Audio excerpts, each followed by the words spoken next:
Hey everyone, welcome to the Redefining Work podcast. We are kicking off season 11. How has it been 11 seasons? I don't know, this time has flown, but I'm so thrilled to kick off this conversation and our first episode as a part of the LinkedIn Podcast Network with Chip Conley. If you don't know Chip, you should, and I'm glad you're going to know him after this episode. He is the founder of the Modern Elder Academy. He's an author. He's a speaker. He's got an amazing background, but he also has a new upcoming book titled Learning to Love Midlife, 12 Reasons Why Life Gets Better with Age. And we're going to talk about all of that. But Chip, let's just kick things off. For the audience who may not be familiar with you, what should they know about you? How would you like to introduce yourself? First of all, it's an honor to be here, Lars. Thank you. Started a company called Joie de Vivre in San Francisco, a boutique hotel company in the mid-1980s. I was 26 years old, didn't know what the heck I was doing, but I ran that company for 24 years, grew it to 3,500 employees, 52 boutique hotels. We were the second biggest boutique hotelier in the U.S. And I learned a lot about leadership and a lot about culture and our HR during that time. I sold the company. It's now a Hyatt brand. Many years ago, I sold it. And then a couple years later, the three founders of Airbnb came knocking on my door. They were a small tech startup that was ready to disrupt the hospitality business. And they asked if I could join them as their in-house mentor and help them to take a tech startup and turn it into a hospitality brand globally. I did that for 4 years and then 3.5 years full-time and then 3.5 years as a part-time strategic advisor. And I think I learned a lot. I'll come back to this, but I'd love to talk about age diversity in the workplace and the intergenerational collaboration opportunity. But I learned so much during that time that I wanted to write a book about it. And I wrote a book called Wisdom at Work, The Making of a Modern Elder, because they called me the modern elder there. They said, Chip, and I didn't, at first I was like, oh, wait a minute, you're making fun of my age because I'm twice the age of the average person here. But they said to me, Chip, a modern elder is someone who's as curious as they are wise. So it's a compliment. It's like, oh, I get it. I like that. The alchemy of curiosity and wisdom. That sounds good to me. So long story short is I was writing my book, Wisdom at Work, The Making of a Modern Elder here in Baja on the beachfront where I have a home. And I had a Baja aha one day, which was like an epiphany. Why don't we have midlife wisdom schools? And that's how MEA, the Modern Elder Academy, came about. And we have a campus here in Baja with 4,000 people from 44 countries who've come to it. And then we have a campus opening in April in Santa Fe, New Mexico, a 2,600-acre regenerative horse ranch. Wow. With 2 retreat centers there. So, yeah, and I've written a bunch of books, and I've done 3 big TED Talks, and that's my life. I actually have a lot more life to that than just my career, that's for sure. But we're not going to go into that right now. This is, I'd love to explore all of it, but I'm going to keep us on track on time. You refer to middle age as the Rodney Dangerfield of life stages, which when I read that, I'm a person of a certain age. I'm, from Gen X here, because I grew up with Rodney. I remember the comedy, but also the distinctive voice for all of you, youths out there watching this episode. You may be like, Rodney who? Go to YouTube, visit Rodney Dangerfield. You'll get it immediately. But tell me more about what you mean by that, the Rodney Dangerfield of life stages. Well, he was famous, and he was sort of an old, both of us were a little young for him. I'm 63 now. I'm a boomer, but he still was a little bit, a demographic slightly older than me. In terms of who his audience was. But he famously said, I don't get no respect. And he was talking about as a comedian, I don't get no respect. And I believe that midlife is the life stage that don't get no respect. And so that's why I see it as that. And I think midlife's a complicated life stage. It is one that doesn't really have exact borders or boundaries. Some sociologists now say it lasts from 35 to 75, which is a marathon. But it's really, in many ways, a stage of life, even more than an age of life. It's sort of it's just like adolescence is this bridge between childhood and adulthood. Midlife is sort of the bridge between the first half of your adult life and the second half of your adult life, or the latter part of your adult life. And so I've been fascinated by it, partly because I've been living it. And I've had both the best of times and the worst of times in midlife. And we know famously midlife crisis, and I now call it the midlife chrysalis, because it's actually a time where there can be some serious transformation. Yeah. Well, was there a particular moment for you in your journey when you began to think about this midlife period in a different way and thinking about the what it means to be an elder in a different way? Like, was that just kind of a slow evolution, or was there a marked moment where that kind of set you on this path? That market moment was during my Airbnb time. So you remember, if I started a boutique hotel company at 26. So I was no modern elder, that's for sure.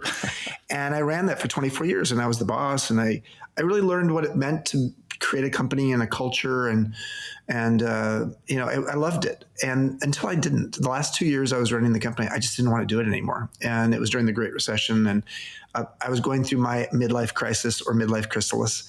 And I got to the other side of it.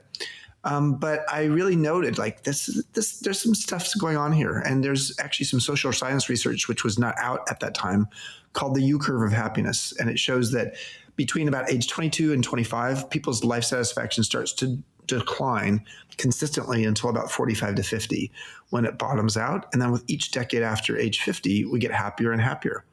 So I was like, okay, note to self, midlife is a complicated time. And then my 50s were the best decade of my life.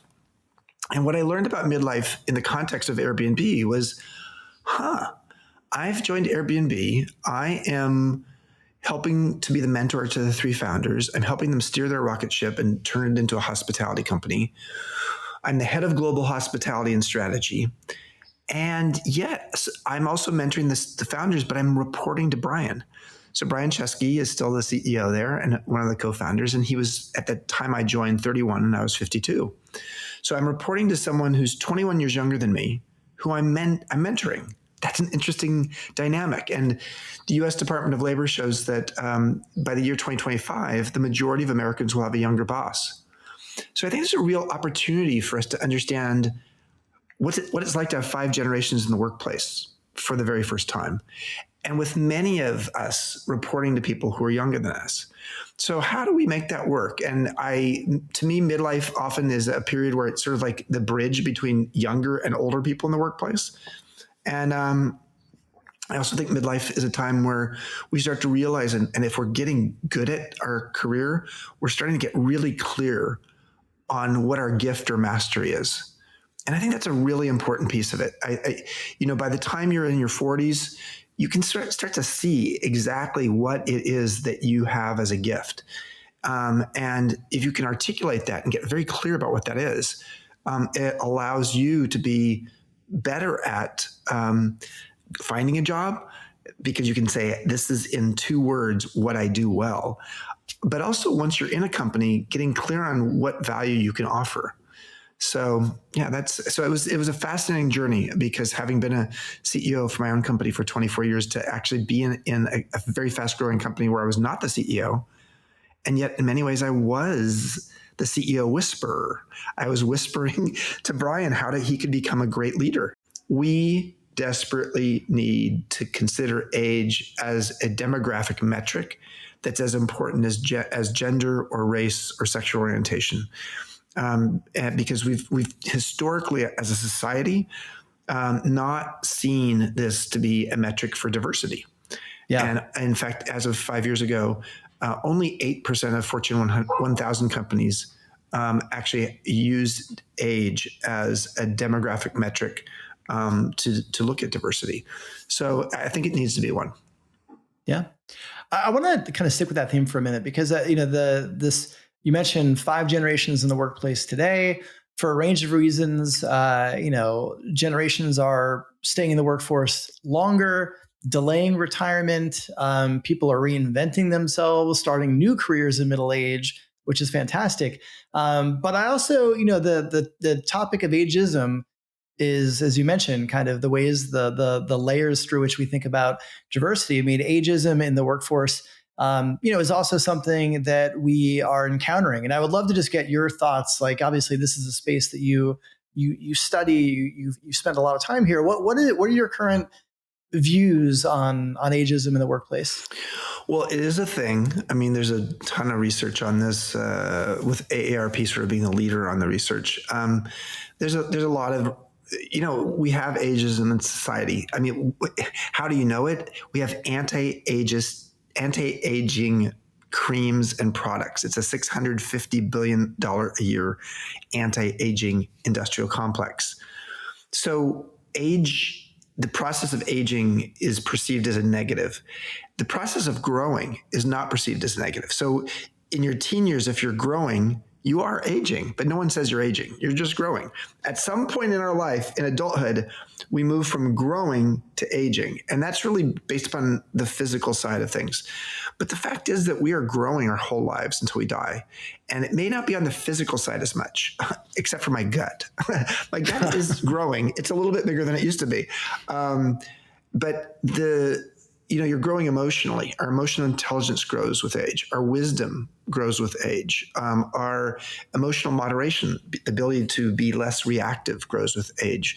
Our relational intelligence, how we get along with others, grows with age, although your cranky uncle doesn't count. Your ability to look at things sort of systemically and holistically grows with age. Arthur Brooks wrote about that in his book From Strength to Strength about crystallized intelligence. And he actually wrote about, in that book, our Modern Elder Academy, MEA, as a place where people learn this. So long story short is there's a lot of things that get better with age. And we just haven't done a very good job of helping people to see what those are. And Becca Levy at Yale has shown that when a person actually shifts their mindset on aging from negative to positive, they gain 7.5 years of additional life.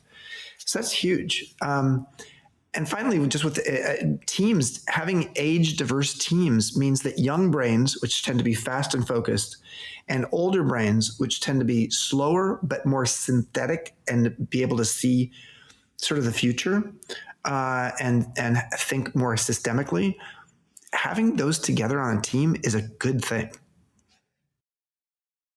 Yeah, when you shared the Yale professor, Dr. Becca Levy's research on reframing how we think about aging in our brain, adding 7.5 years of light, I'll be honest, when I read that, I had to sit back in my chair and just ponder it for a moment. I had to let that kind of set in my head, because you think about it, you go back to the industry around, the anti-aging industrial complex. What seems like as simple as a mindset shift from aging to growth as we think about our later years, if that simple shift unlocks 7.5 years of additional life, I mean, this is something that I feel more people need to know and understand. How do we kind of spread more awareness of this? Well, as a comparison, if you stop smoking at age 50, you gain about 4 years of life. If you start exercising at 50, you gain about 3 years of life. So you actually gain more life by changing your mindset on aging than stopping smoking and starting exercising combined. So we have all kinds of PSAs, public service announcements, for stopping smoking and starting exercising. But we don't have PSAs that are pro-aging messages, partly because it's perceived like, why would anybody want to have a pro-aging message? Well, MEA and my book are really about that. It's about helping people to see what gets better with age. Because yes, there's all kinds of stuff that gets worse with age. I don't want anybody to think I'm Pollyanna talking about, it just gets better. But there are a bunch of things that get better with age. And there are, when we take this in the context of companies and HR departments, there are a bunch of myths. And I wrote about these myths in my book, Wisdom at Work, The Making of a Modern Elder, about older workers. Yes, they may not be quite as adept at technology on average. But if you have an older worker who's curious and passionately engaged and wants to learn, gosh, go for that person, because they're actually more likely to stay in the workplace. They're 3 to 4 times more loyal to an employer after they're in their 50s than someone in their 20s or 30s. There is the idea that older workers are more expensive. Well, a lot of people's salaries plateau around age 50. And for some older workers who want to stay in the workplace a long time, they're willing to take less money because they actually have some money in the bank. They're less feeling competitive about their salary necessarily.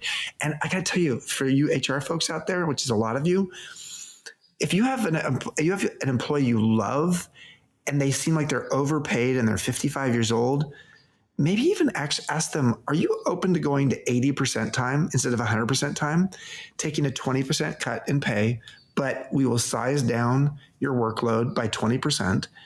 And there are, I'd say about half of people at that age are going to say, yes, I didn't know how to bring it up to you, but I'd like to phase out over the course of 10 years and go from 5 days to 4 days to 3 days. And maybe at some point, 2 days even, because as we get older, that's actually what a lot of people want. They don't want to leave the workplace, but they actually don't want to be quite as fully invested time-wise as they were when they were younger. Yeah. I mean, and I think it's an important lesson. There's ways that we in HR, we have to get out of these kind of binary ways that we look at some of these challenges that it's, it has to be one way or another. There's a lot of gray where we need to operate, and it creates a lot of opportunities, I think, when we don't kind of look rigidly around just headcount and org design and even role structure. But I want to get into your new book. I love origin stories. And I love getting a sense of where these ideas came from. And obviously you're a published author. This is not your first book, but walk me through, take me back in time. When was the moment that you knew that you needed to write a book about learning to love midlife?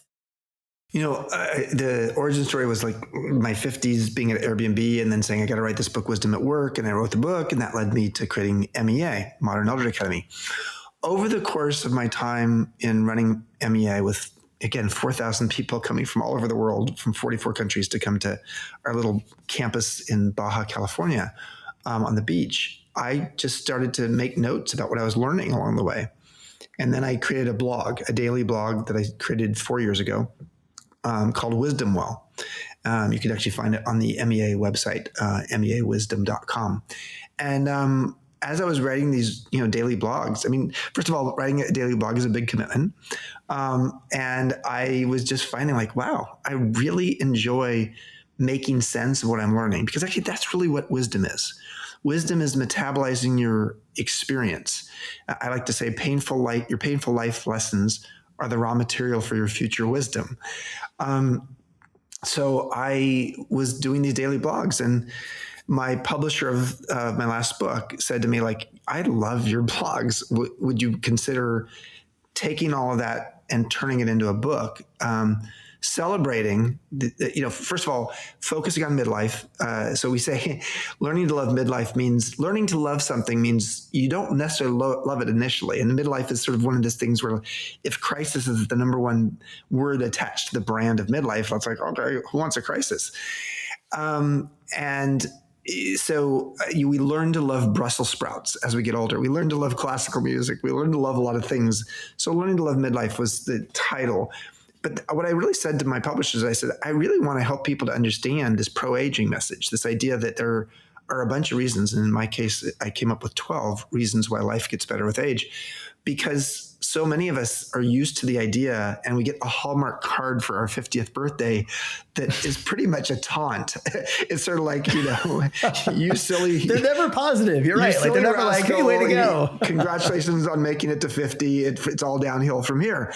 Yeah. And so I really wanted to sort of, I'm a natural born rebel who likes to try things that haven't been done before. And so, I said, okay, let's go with a pro-aging message and really take Becca Levy's point of view to the mainstream, and help people to see what gets better with age. So that's really how the book came about. And I think it's very relevant to companies. We have a lot of companies who are buying books, bulk buy of books, especially for their ERGs, the employee resource groups that are either intergenerational or older groups, to help them to understand, if you have a great resource in your company of people in their 40s, 50s, or even 60s, how do you help them to feel relevant? How do you help them to feel like they can mine their wisdom and make it very valuable in the company? Because often we sort of feel like we put all of our learning and development resources into the youngsters who are joining the company in the 20s. And we sort of forget that there's these people who have institutional wisdom in the company. And when they decide to leave because they feel neglected, you're losing some of your brand value and your internal wisdom when they leave on a Friday afternoon and are never coming back. Yeah. I mean, have you seen, I'm sure you've worked with and advised a range of companies that have ERGs or other programs that intentionally tap into that wisdom and share it. What does a great practice look like? Like when you think of maybe a company does that really well, how do they do it? Yeah. So there's lots, and I've been fortunate enough to give speeches to all kinds of companies, whether it's, in person or it's been online. A few key things. Number one is mutual mentorship. This is an opportunity for HR. I happen to be doing mutual mentorship. In my 7.5 years at Airbnb, I had over 100 mentees. So if you have all that many mentees, am I the only one who has wisdom? No, I learned as much from them as they did from me. Often the mentorship was I offered EQ, emotional intelligence, and they offered DQ, digital intelligence. And we were both better off for it. So how do you create a matchmaking system such that often it's older and younger together learning from each other? So it's not mentorship or reverse mentorship, it's the combination of both. Secondly, on your employee satisfaction surveys, like work climate surveys, ask the following question, because it's really, really fascinating what comes from it. Ask the question, beyond your boss, who do you look to for advice or wisdom? And the reason that's an important question is because it starts to open up your eyes to who is an informal mentor in the organization. And that's where the wisdom rests. So at Airbnb, when we did this, we had about 1,000 employees the first time we did this. And we, in essence, created a wisdom heat map of the company. Here's where the wisdom is sort of stored in the company. And it wasn't just older people. And we also noticed that it was more women than men, partly because they were more accessible and more open to, being a mentor or informal mentor. And long story short is it helped us to see like, wow, what are the qualities and characteristics of those people who are at the top of this list? And that helped us to look at how we did our training and our, learning and development for people throughout the company. And we even took 3 or 4 people who were on that list and said, like, what if we made them a half-time coach, train them to be a coach, and then actually had them do this in a more formal way? And at least 2 or 3 of them actually said yes. So that's a great thing. ERGs, that are, especially intergenerational ones, are really valuable as well. So, I mean, there's a lot of things you can do. In my book, Wisdom at Work, The Making of a Modern Elder, Chapter 9 has 10 specific ideas for what companies can do to create a more intergenerational workforce. Yeah. Well, I appreciate the examples. And another, reason for the audience to get both books. Yeah. So you can have some tangible takeaways. I know it's not fair to you talk about, 12 reasons why we should love midlife. And it's absolutely not fair for anybody to ask you, like, what is your favorite of the 12 reasons?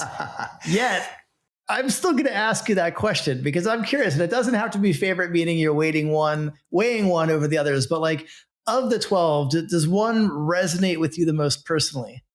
Well, one that resonates to me very much in the last few years is I understand my life story and my personal narrative. So it's the longest chapter in the book, and it really speaks to this idea of the hero's journey, something that Joseph Campbell was quite famous for, which helps people to understand that there's times in your life when you're going through, you're learning a lot of lessons. And so, when you read a novel, when you're about a quarter of the way through the novel, you understand some of the themes, but you don't necessarily understand the full through line or the overall storyline. Similarly, a quarter of the way through your life, you may not understand your through line or the pattern recognition of what's happened. By midway through your life, you can see some pattern recognition. You can see some of your shadow side. You can see some of the way your habits, and you understand how you fall into the same patterns over and over again. And therefore, as Carl Jung, the famous psychologist, talked about, the more we can actually elevate and bring the unconscious to the conscious, the more control we have over it. So a quality of what gets better with life is to be able to see your life with objectivity, almost like your best friend can see your life and give you some feedback, What if you can do that for yourself? Be a first-class noticer of your own life. And that is something we get better at. If we are willing to invest the time on reflection and maybe even resource tools with a coach or psychologist or reading self-help books or coming to MEA and doing a workshop. So why is that valuable, especially in the workplace? When somebody understands their shadow, they understand what they do well, what they don't do well, what patterns they tend to show up with. Man, are they a better employee to work with because they're not carrying around all their baggage and sort of like spewing it on people. Excuse that very graphic visual. And so I think it's both good for the midlifer, but it's also great for companies because that person is much more self-aware. Yeah. Yeah. I want to tap into that wisdom of yours in a scenario, right? I'm sure some of the people, watching or listening right now are themselves in midlife, and maybe they are at a low point in midlife. Maybe they are struggling with thoughts of, mortality and legacy and impact. And maybe they're on the receiving end of ageism as a job seeker and a candidate. But for whatever reason, they're at a low point of that cycle. What advice do you have for them? They're sitting across from you right now. They're kind of sharing where they are. How do you recommend helping them kind of maybe reframe their life circumstances right now? Well, one of the things I would start with, and this is actually the first reason in the book, is how do you help them understand how much life they still have ahead of themselves? We are not very good at longevity literacy. What is longevity literacy? It's being able to understand, based upon actuarial tables, how much life you still have ahead. So let me use an example. In the United States, and by the way, in the United States, longevity has been declining. And we are different than the rest of the Western world. It's crazy, and there's a lot of reasons for that. But if the averages show that a man lives till age 76 in the US, and you're 65, that doesn't mean you're going to die in 11 years on average. No, actually, if you're already to 65, you're likely to live till 83. So you don't have 11 years left on average. You have 18 years left. And if you're someone even asking this question and focusing on it, you probably have even more life ahead of you because you're probably actually focused on your health and your wellness. So we have more life ahead of us than we think. The average age of the people who come to MEA is 54. But actually 1/6 of them have been millennials, which is really interesting. But 54 is the average age. The average age they think they're going to live till is 90. 54 is exactly halfway between 18 and 90. So you're really only halfway through your adult life at 54, which when you say that to someone at 54, they're like, oh, really? Wow. And then the next question I would ask them is, what is it that you know now or you've done now that you wish you'd known or done 10 years ago? Get that in your mind. All right. Now, more important question is, 10 years from now, what will you regret if you don't learn it or do it now? And the reason that's a great question to ask after you've done that little literacy test, longevity literacy test, is because if you realize that you have maybe 36 years ahead of you, why not learn how to surf at age 57 as I did, or learn Spanish at age 57 as I did? Because I actually asked myself, like at 67, it would not be any easier to surf or learn Spanish. Probably it'd be harder. So it gave me the incentive, because if you think about anticipated regret, if 10 years from now, I'll regret that. That is a form of wisdom, because you're actually seeing out in the future and saying, how will I change my behavior based upon that? That is a form of wisdom. You're seeing the patterns of your life. And so that's what I would say. And I that's part of the work we do at MEA. Is we help create a crucible for people to have life-changing conversations that not just reframe their relationship with aging, but actually repurpose themselves in a new way. Yeah. Chip, I love that feedback. And hopefully, I'm sure the scenario that I presented is going to ring true to some of you out there in the audience. And I hope that Chip's words help you maybe bring some new perspective to where you are and what's ahead. So Chip, if the audience wants to learn more about your new book or the Modern Elder Academy, where should they go? Where can you point them? So you can go to Chip Conley, CONLEY.com, and you'll see both the book there as well as my past books, as well as my blog. You'll also find the blog on the Modern Elder Academy website, MEA, which is meawisdom.com. And I'm very active on LinkedIn. So every one of my personal blog posts, I put up on my LinkedIn profile. So you're welcome to look for me at Chip Conley on LinkedIn. All right. I like a centralized hub. You've got it all. Chip, I'm going to leave you with one last question as we're wrapping up. Yeah. What is bringing you joy lately? Oh, my God. Well, joy is a very important feeling and emotion for me because I named a company Joie de Vivre, which means joy of life. My sons, on a totally different subject, my sons are 11 and 8, and I'm an older dad. And I love them. I just deeply love them. And they're right at that age where I feel like my influence is really important in their lives right now. So I'd say that's what's bringing me joy. Yeah. Well, I have 2 daughters, about 2 years behind yours, so I can relate, and those words ring true to me. So, Chip, thanks so much for coming on. Congratulations on the book. Definitely want to get your hands on this one, and thanks for all of the work that you're doing in this industry to reframe how we think about aging and the opportunities ahead of all of us. Thank you. It's been an honor.